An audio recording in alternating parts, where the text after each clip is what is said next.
May isang kababayan tayo nagtatanong dahil nakabakasyon daw siya ngayon sa Pilipinas at nung gagawa siya o kukuha siya ng UEC sa kanyang PopsBank account ay wala daw details or info ang kanyang employer. Ano daw ba ang dapat na gawin?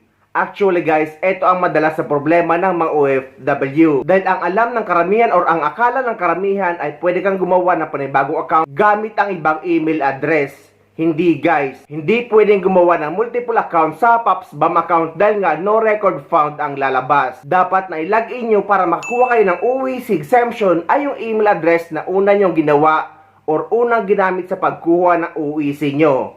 Mostly naman sa mga documented OFW na dumaan sa agency, ay agency nila ang gumagawa ng kanilang UEC at PopsBank account. Kagaya nga dito sa kasamahan ko sa trabaho na binigay naman sa kanya ang isang envelope na nakalagay doon ang kanyang PopsBank account kagaya ng email address at password. Ngunit kung hindi talaga naibigay sa inyo ang PopsBank account nyo ng inyong agency, okay naman nakalimutan nyo talaga ito, ang pwede nyong gawin ay sumadya kayo sa pinakamalapit na PO office sa lugar nyo or DMW na ngayon at pwede kayo mapaprint ng UEC exemption sa kanila.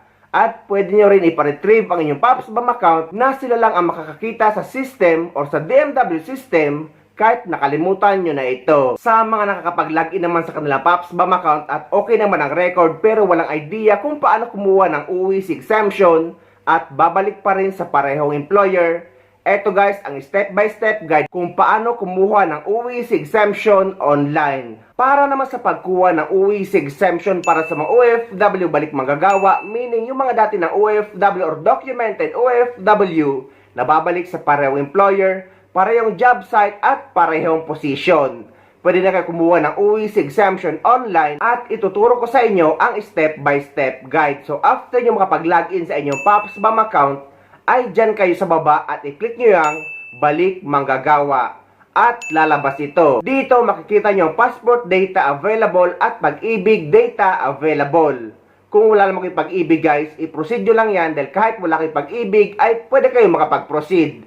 So, i-click nyo lang yang next.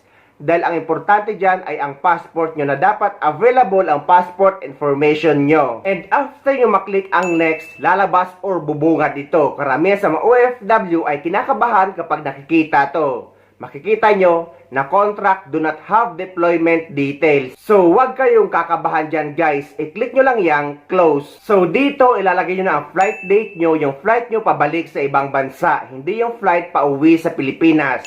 Pero karamihan din sa mga OFW ang nalalagay dito is yung flight pa uwi sa Pilipinas. Ngunit wala naman yang problema guys.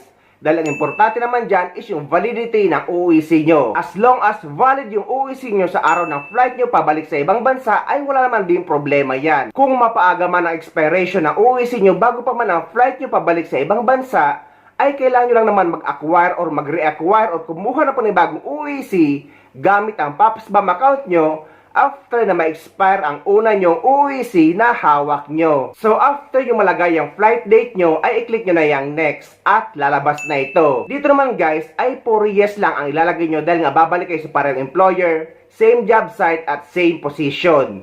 So sa tanong na are you returning to the same employer, are you returning to the same job site, and are you returning under the same position, i-click nyo lahat yan ng yes. At dyan din sa pang-apat, i-click nyo lang din yung yes.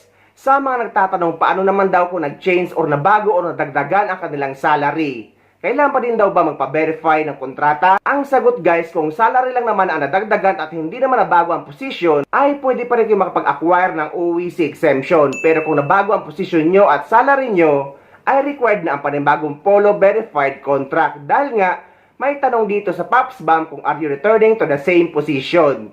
So kapag clinic nyo ang no, ay idadari kayo sa appointment sa POA at kailangan nyo ng Polo verified contract. Pero ang bago naman ngayon upon contract verification ay pwede na kayo makakuha ng UEC exemption online. Pati ang Polo contract verification ay online na din. So after nyo maklik lahat ng yes ay lalabas na ito, evaluation remarks.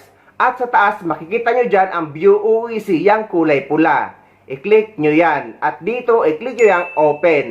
And after that, eto na guys, makikita nyo na ang inyong UEC exemption at ipaprint nyo na 3 copy at ready to go na kayo. Napakaraming mga OFW ang nagtatanong kung paano daw ba kung nakapag-renew na sila ng panibago nilang passport at hindi nila alam kung paano i-update sa PAPSBAM or sa OEC. Yung iba naman hindi makapag-acquire ng OEC exemption dahil nga expired yung passport na nakalagay sa record nila sa PAPSBAM account nila. Ang sagot ay yes, hindi nga kayo makakapag-acquire or makakakuha ng OEC exemption sa inyong PAPSBAM account kung ang nakalagay na passport sa record nyo ay below 6 months na lang ang validity. Dapat kung nakapag-renew na kayo ng panibagong passport nyo, ay i-update nyo ito sa inyong PAPSBAM account. Paano? Napakadali lang naman guys at ito ituturo ko sa inyo. Una, pumunta kayo sa website ng PAPSBAM na onlineservices.dmw.gov.ph. After nyo mapasok yung website, ay ito ang lalabas. Then, i-click nyo yung Let's Go. Ilalagay nyo ngayon ang inyong email address ng inyong PAPSBAM account at password. And after that, click Login. So, after yung kapag login, ay ito ang lalabas. I-click nyo yung sa gilid na My Profile. At pumunta kayo sa baba, dyan sa My Identification. Makikita nyo yan ang old record ng passport nyo. I-remove nyo yan at i-click ang Add Identification. At ilagay nyo na ang panibagong passport information nyo. Ganyan lang kadali guys kung paano mag-update ng passport sa ating PAPSBAM account.